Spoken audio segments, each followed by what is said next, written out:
과정이 녹록지 않고 힘든 건 누구보다 잘 압니다. 근데 그 힘들고 어려운 과정 가운데 꿈이 있으면요, 그 힘들고 어려운 과정들 속에서 그 꿈이 저를 이렇게 멱살 잡고 끌고 가더라고요. 견디게 해주더라고요. 제가 그래 봤거든요. 이거 준비하면서 조금 생각을 해봤더니 제가 스스로 헤쳐나갔던 경험들이 정말 많더라고요. 제가 그래서 그런 것들이 제가 성장할 수 있는 원동력이 되지 않았나.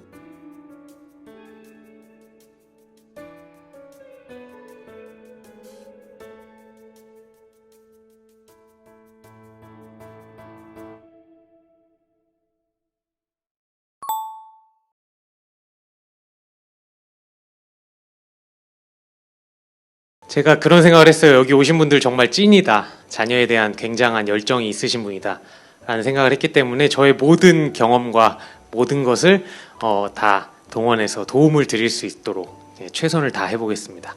잘 부탁드립니다.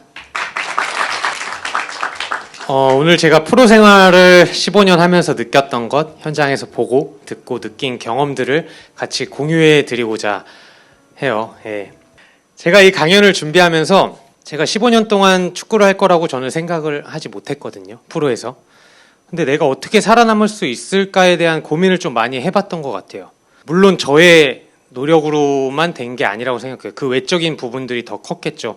그 어느 팀을 만나고 어떤 감독님을 만나고 어떤 동료를 만나고, 이거는 제가 선택할 수 없는 부분들이잖아요. 그런 외적인 부분들이 분명히 더 크게 작용을 했지만 내 스스로는 어떤 노력을 했을까에 대한 생각을 좀 고민을 해봤던 것 같아요. 혹시 제가 어떤 특징을 가지고 플레이하는지 아시는 분 있나요? 혹시 있나요? 없으시죠? 이게 제 모습입니다. 특징이 없는 선수 중에 하나거든요. 그래서 저는 생각을 많이 해봤을 때 이렇게 좀 정의를 내려봤어요. 나는 내 스스로 위안을 삼는 거죠. 난 영리하게 축구했기 때문에 지금까지 살아남을 수 있었다라고 생각을 했어요. 근데 영리하게 축구를 했다, 말로는 좋은 말이지만 사실 특징이 없다는 소리거든요. 영리하게 축구한다는 거는 수치화되지 않는 능력을 가진 선수들을 약간 뜻하기도 하거든요. 뛴 거리가 막 월등하게 많은 것도 아니고 시속이 기가 막히게 빠른 것도 아니고, 그런데도 15년을 뛰었단 말이죠. 그렇다면 뭔가는 있다는 소린데 곰곰이 한번 생각을 해봤습니다. 그래서 약간 이렇게 정의를 나름대로 내려봤거든요. 저는 제가 특징이 많지 않기 때문에 포지셔닝을 잘 가져가려고 노력을 많이 했던 것 같아요. 내가 볼을 쫓아다니는 것이 아니라 볼이 어떻게 하면 나한테 올 수 있을까에 대한 고민을 굉장히 많이 했던 것 같아요. 좋은 위치를 먼저 선점을 하면 볼은 나에게 오게 되어 있거든요. 그게 축구의 이치예요. 축구를 볼 줄 아시는 분들은 다 보실 거예요. 어떠한 선수가 어떠한 자리에서 영리하게 볼을 받을 준비를 하고 있는가. 그거에 대한 고민을 좀 많이 했던 것 같아요. 또한 상황 인식을 남보다 좀 빠르게 하려고 했던 게 저의 비결 아닌 비결이지 않았나 생각을 해요. 저쪽에 우리 동료가 누가 비어있고 이쪽에서 어떤 상황이 이루어질 것인가에 대한 계산을 미리 해놓는 거죠. 이런 생각들을 많이 하다 보니까 플레이 자체가 간결해지고 빨라지더라고요. 군더더기가 없어지더라고요. 저는 좀 그거에 좀 포커스를 맞췄던 것 같아요. 경기 흐름을 읽는 능력이라고 써놨는데, 경기 상황에서요, 굉장히 많은 흐름들이 변해요. 손바닥 뒤집듯이 변하거든요. 그런 상황 속에서 선수는 순간순간 대처를 해야 돼요. 상대의 포메이션이 경기 상황에서 바뀌기도 하고, 어떤 상황이 나타났을 때 그거를 빠르게 대처하지 않으면 속수무책으로 당할 수밖에 없거든요. 현대 축구에서는 감독의 능력들이 더 뛰어나졌기 때문에 경기 상황에서도 전술적인 변화를 굉장히 많이 가져가요. 그런 상황 속에서 마지막에 전술적 이해도까지 이어지는 부분이거든요. 다 보시면 저는 피지컬이 안 되기 때문에 이렇게밖에 축구를 할 수가 없었던 것 같아요. 내가 남들보다 잘할 수 있는 거는 고민을 더 많이 하는 것밖에 없었어요. 왜 그랬냐? 나는 축구를 좋아했고 축구를 오래 하고 싶었어요. 축구를 너무 사랑했기 때문에 오래 하고 싶었어요. 그런데 막상 프로에 와보니 내가 되게 평범한 선수라는 걸 더 느끼게 됐어요. 나름대로 대학교 때까지 잘했다고 생각을 해서 프로에 왔는데 너무나 평범한 거예요. 그래서 저는 그때부터 생각을 바꾸죠. 내가 높이 날 순 없지만 한번 멀리 가보자. 내가 좋아하고 사랑하는 축구를 멀리 해보자라는 고민을 하게 됩니다. 그래서 저의 고민의 결과가 이거였던 것 같아요. 오신 분들 대부분이 고민이 많으셔서 오셨을 거라고 생각을 해요. 그렇지만 오늘 용기를 드리고 위로를 드리고 싶은 게 그런 특징 없어도 충분히 해낼 수 있다라는 그런 말씀을 드리고 싶어요. 앞서 말씀드렸다시피 특징이 있는 선수에 대해서 요즘 부모님들께서 굉장히 많은 고민이 있으신 것 같아요. 그런데 생각을 해보면 유소년기의 그 특징이 프로에 가서도 특징이 될 확률이 높을까요? 낮을까요? 전혀 그거랑은 별개라고 생각을 하거든요. 뭐 물론 이 선수가 어렸을 때 빨랐는데 나중에까지 특출나게 빠를 수 있을 수도 있어요. 하지만 2차 성징이 단지 빨라서 다른 선수들보다 조금 앞서갔을 뿐일 수도 있는 거거든요. 그러니까 그런 특징을 지금 없다고 고민하시지 말고 좌절하시지 말고 지금 특징을 만들어 가기 위해서 씨를 뿌리셨으면 좋겠어요. 열심히 씨를 뿌리셨으면 좋겠어요. 눈물로 씨를 뿌리셨으면 좋겠어요. 우리 노력하자고요. 근데 그 특징을 만들기 위한 그 과정 가운데 밑바탕은 기본 베이스는 기본기가 돼야 된다고 저는 생각을 해요. 그거를 좀 염두에 두셨으면 좋겠어요. 자, 성장에 지름길은 없다. 제가 이렇게 말씀드렸는데요. 누가 좀 더 지금 잘하고 뭐 연령별 대표팀에 가고 이런 거에 동요하지 않으셨으면 좋겠어요. 어렸을 때 뭐 연령별 대표를 갔다고 나중에 성공한다는 보장 절대 없어요. 나랑 같은 팀에 있는 내 동료가 대표팀에 가고 너무 잘해. 그럼 좌절감을 느낄 수밖에 없거든요. 부모님들이 그 부분을 잘 컨트롤해 주셨으면 좋겠어요. 나보다 조금 먼저 간 것뿐이야. 인생사 세옹지마 엎치락 뒤치락 하는 거잖아요. 살아보셔서 아시잖아요. 그러니까 그런 부분들을 자녀들한테 잘 컨트롤을 해주셨으면 좋겠어요. 자, 제가 또한 프로 생활을 하면서 지켜봤던 선수들에 대한 그런 특징?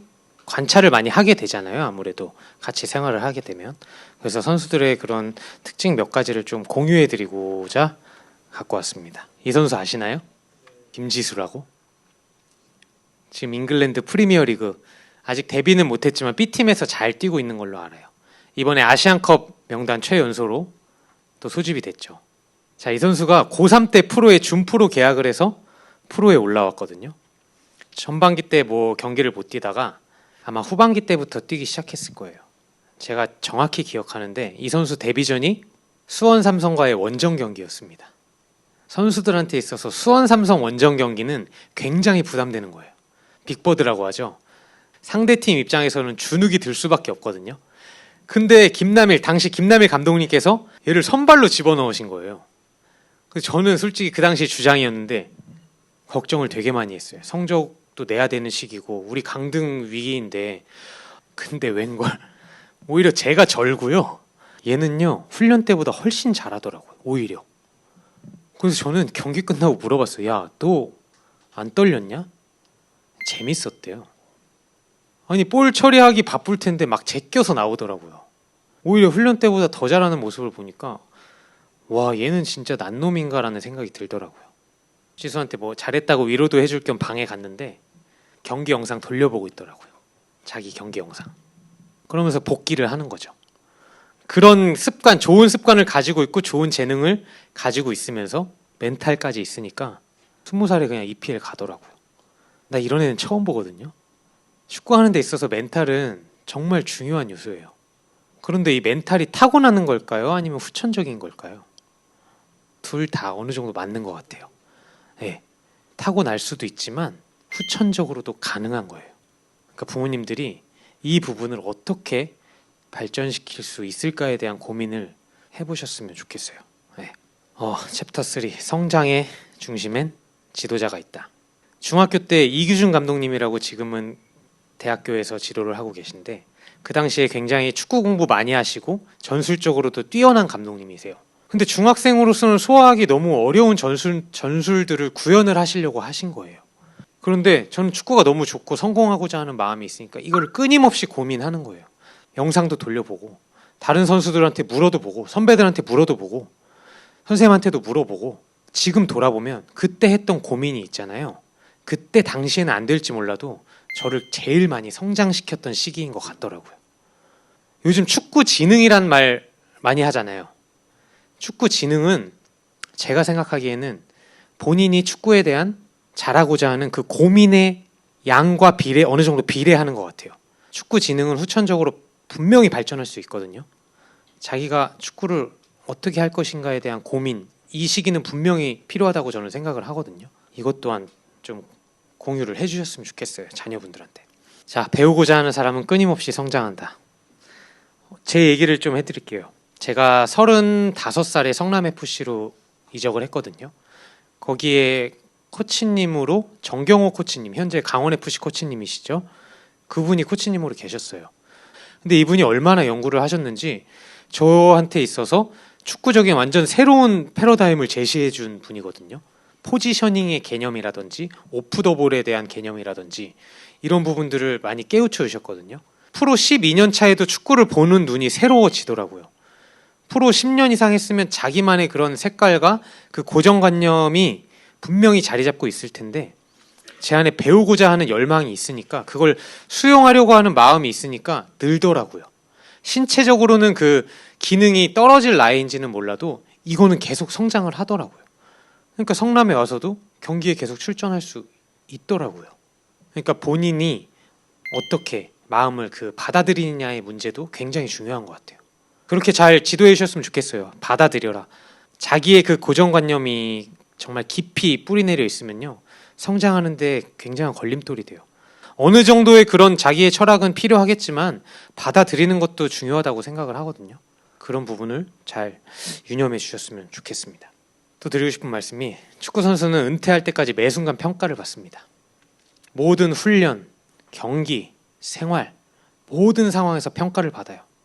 왜냐하면 프로팀에서는 저희를 돈 주고 고용하잖아요. 상품이에요. 그러니까 평가를 내릴 수밖에 없어요. 그게 엄청난 스트레스예요. 경기를 준비하면서 스트레스 받고요. 이 경기 잘못되면 어떡하지에 대한 스트레스. 또 한 경기 끝나면 팬들의 질타, 환호, 언론의 질타, 언론에서 띄워주고 죽이는 거 한순간이잖아요. 또 지도자들의 평가, 내가 이 경기를 했을 때 또 다음 경기까지 출전할 수 있을까. 스트레스 굉장히 많아요. 겉보기에는 뭐 운동장에서 화려해 보이고 골 넣고 좋아하고 그런 것만 보이죠. 아니에요. 절대 아니에요. 굉장한 스트레스 받고 있어요. 안 받을 수 없거든요. 스트레스를 견딜 수 있는 힘을 길러주셨으면 좋겠어요. 어려서부터. 근데 이거 어떻게 길릴 수 있을까요? 뭐 다양한 방법이 있겠죠. 근데 부모님들께서 이거를 해결해 주시기 위해서 뭔가 나서시는 게 아니라 스스로 좀 해결했으면 좋겠는데, 저 같은 경우는 어떻게 해소를 했냐, 어떻게 견뎠냐 돌아보니까 내 스트레스의 크기보다 내가 사랑하는 축구를 잘하고자 하는 그 열망이 더 크니까 이 스트레스를 견딜 수밖에 없더라고요. 견디게 되더라고요. 스트레스의 총량보다 내가 축구를 대하는 마음이 더 크니까 견뎌지더라고요. 그러니까 축구가 분명히 좋아서 시작했을 거예요. 그 마음의 크기를 점점 더 키워갔으면 좋겠어요. 내가 정말 축구 선수가 되기로 칼을 뽑았다. 그럼 이거에 몰입해야죠. 다 쏟아야죠. 이 축구를 사랑해야죠. 기억하셨으면 좋겠어요. 아이가 축구를 대하는 태도가 어떤지, 축구를 얼마나 사랑하는지 그 마음을 심어주셨으면 좋겠어요. 자, 마지막입니다. 세상에서 가장 행복한 사람이 누구인 것 같으세요? 저는 좀 그렇게 생각을 해봤거든요. 내가 가장 잘할 수 있고 사랑하는 일을 직업으로 가지면서 돈까지 벌면서 인기도 얻는 거, 이거보다 행복한 건 없는 것 같아요. 근데 축구 선수가 그렇잖아요. 과정이 녹록지 않고 힘든 건 누구보다 잘 압니다. 근데 그 힘들고 어려운 과정 가운데 꿈이 있으면요, 그 힘들고 어려운 과정들 속에서 그 꿈이 저를 이렇게 멱살 잡고 끌고 가더라고요. 견디게 해주더라고요. 제 꿈이 뭐였는지 아세요? FC 바르셀로나 아시나요? 거기에 가서 챔피언스 리그에 나가서 우승하는 게 제 꿈이었어요. 지금 그 근처에도 못 갔지만 어쨌든 저는 그 생각만 하면 너무, 아직도 내가 바르셀로나에 가서 챔피언스 리그 뛰는 꿈을 꿔. 상상만 해도 좋거든요. 생각만 해도 너무 좋은 거예요. 비록 그 꿈은 멀어졌을지 몰라도 그 꿈이 있으니까 그 꿈이 원동력이 돼서 지금까지 오더라고요. 오랫동안 꿈을 그리면 닮아가더라고요. 그 방향으로 가더라고요. 그러니까 여기 계신 부모님들이 자녀분들한테 꼭 심어주셨으면 좋겠어요. 꿈꾸는 자가 되라. 꿈꾸는 자가 되라. 결국 그 꿈이 힘든 과정들을 이기게 해준다. 선수로서 또 그 길이 아니더라도 인생의 여러 가지 분야 속에서 의미 있는 성공을 거두시기를 저 많이 응원하겠습니다. 그리고 제가 도울 수 있는 부분이 있다면 얼마든지 돕겠습니다. 저 유소년에 굉장한 관심 많거든요. 뭐 언제든 러너스를 통해서 질문을 주시든 연락을 주시든 하면 제 힘이 닿는 한 많이 도움 드리겠습니다. 자녀분들의 꿈을 언제나 응원하겠습니다. 감사합니다.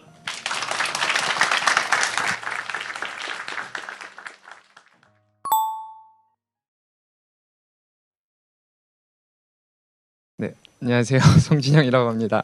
네,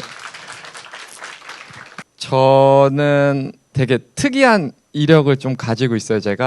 저는 초등학교 때 축구를 안 했었고요. 중학교 때부터 시작을 했고 중학교 3학년 때 중퇴라는 것을 한 다음에 프로 팀과 계약을 해서 프로 선수가 바로 된 그런 케이스인데요. 뭐 흔하지는 않죠. 되게 특이한 케이스고 저랑 조금 괴리감이 있을 거예요. 제가 어떤 학교 안에서 클럽 안에서 성적을 내야 된다거나 어떤 감독 선생님의 구미에 맞는 선수가 돼야 된다거나 이랬던 적은 없었거든요. 단 한 번도. 그래서 조금 차이는 있을 수 있겠지만 해드리는 이야기들이 도움이 조금이나마 됐으면 하는 마음에서 한번 시작해 보도록 할게요. 저는 뭐 좀 특징이 있는 선수였었어요. 이게 특징이라고 하면은 예를 들어 기술적인 파트에서 뭐 드리블을 잘하는 선수다, 혹은 패스를 잘한다, 골을 잘 넣는다, 뭐 어시스트 능력이 있다, 뭐 이런 걸로 정의를 많이 조금 내려주시는 것 같은데 저는 조금 다른 특징이 있었거든요. 전진을 할 수 있는 능력을 가지고 있었어요. 저로 인해서 그 팀의 속도감이 생기는 그런 선수였었거든요. 이거를 토대로 이야기 드리도록 할게요. 저는 아까 말씀드렸다시피 축구 시작 3년 만에 제가 프로팀을 갔거든요. 그때 저를 발탁하신 선생님이 왜 송진영 선수를 중학교 3학년 때 스카웃을 했는지에 대해서 물어보니까 중학교 3학년 레벨에서 탑 레벨의 선수가 아니었다고 딱 잘라 얘기했어요. 그 선수는 경기장 내에서 경기 그 상황마다 다른 선수들과 다른 플레이를 했었다는 거예요. 아, 이 선수 조금만 자기가 가르치면 충분히 통할 수 있겠다는 그런 판단이 들었다는 이야기를 해주시더라고요. 저는 뭐 좋은 지도자를 만난 건 맞고요. 그리고 좋은 환경, 좋은 어떻게 보면 훈련을 받으면서 잘 성장하지 않았나 좀 그렇게 생각하고 있습니다. 제가 어떻게 조금 훈련을 받았고 안양 LG 또 지금 FC 서울이란 팀에서 어떻게 교육을 받았는지 조금 말씀을 조금 드려볼게요. 저는 아까 처음에 말씀드렸던 전진 능력이 있었어요. 중학교 1학년 때부터 갑자기 제가 뭐 이렇게 딱 장착한 건 아니고요. 여기 나와 있는 이 조광래 선생님을 필두로 안양 LG 2군에 계셨던 선생님들이 저를 그렇게 가르치셨던 거예요. 근데 그분들은 항상 저한테 그런 걸 많이 강조하셨던 것 같아요. 저한테 우리나라 미드필더 선수들을 보면은 이게 없다는 거예요. 이 전진 능력이 없다는 거예요. 여기 이청용 선수 아시죠? 그리고 고명희 선수, 저랑 같은 중퇴 멤버들이에요. 이런 선수, 저를 비롯해서 이런 선수들 특징이 있어요. 이 선수들 자세히 보잖아요. 그러면 전진 능력들이 있어요. 공간이 있으면 앞에 아무도 누가 없으면 치고 나가는 능력들이 있어요. 확실히 말씀드릴 수 있는 거, 저희가 훈련은 드리블 훈련은 한 번도 안 했던 것 같아요. 그냥 꼬깔꼬 세워놓고 패스하라고 그러고 컨트롤하라고 그러고 다 대부분 아시는 그런 훈련들을 많이 했어요. 그리고 그 이후에 이제 저희가 주입받았던 게 요 전진 능력이었어요. 요 전진 능력. 그 유튜브 뭐 다들 보셨죠? 영상에서도 말씀드렸지만 선수는 기본이 안 돼 있으면은 절대 그 다음 플러스 뭐 예를 들어 뭐 플러스 슈팅이다, 플러스 패스다, 뭐 이런 것들을 갖추기가 힘들어요.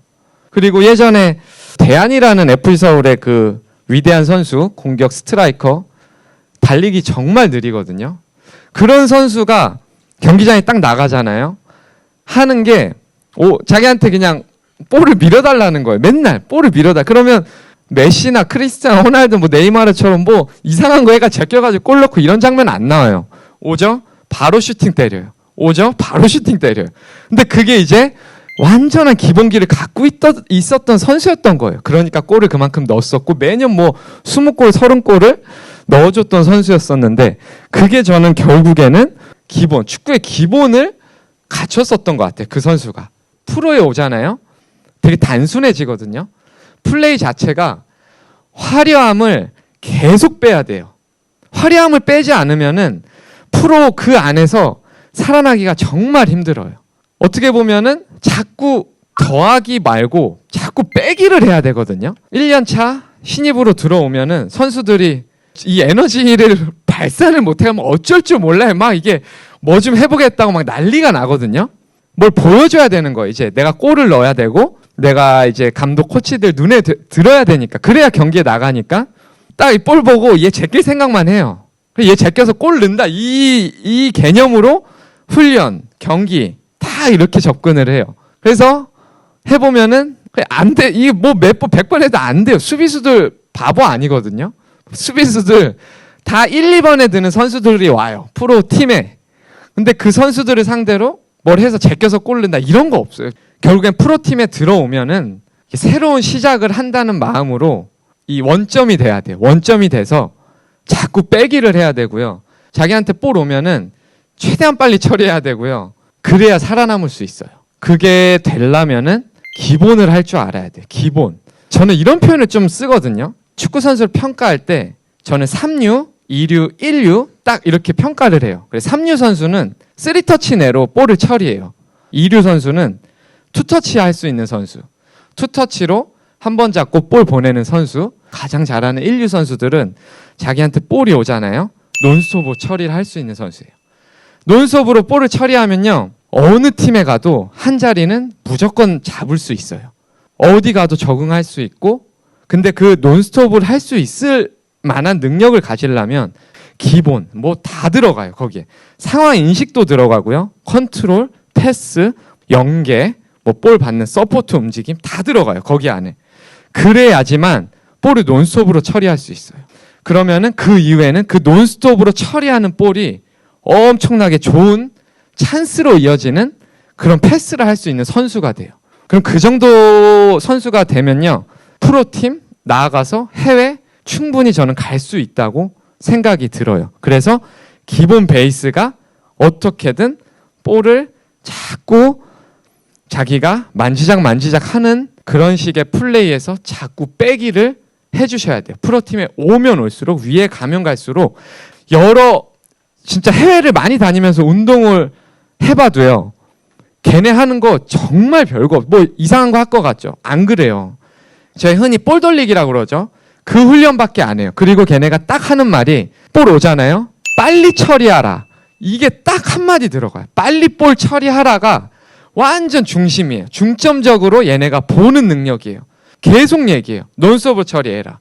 부모님들, 선수들 만나면은 말씀드리는 부분이 정답은 아니에요. 절대 정답은 아니고 그거를 무작정적으로 받아들이거나 수용하거나 이러면 안 된다고 저는 생각을 하는 사람인데 그게 조금 더 정답에는 가까울 수 있다고 생각해요. 정답은 아닐지라도 제가 드리는 말씀이 선수들한테 얘기해 주는 것들이 정답에는 되게 가까울 수 있다고는 생각해요. 왜 그러냐면 저는 그거를 경험을 해봤고 제가 실질적으로 그거를 20년 가까이 봐오고 듣고 해봤더니 그게 맞더라는 거예요.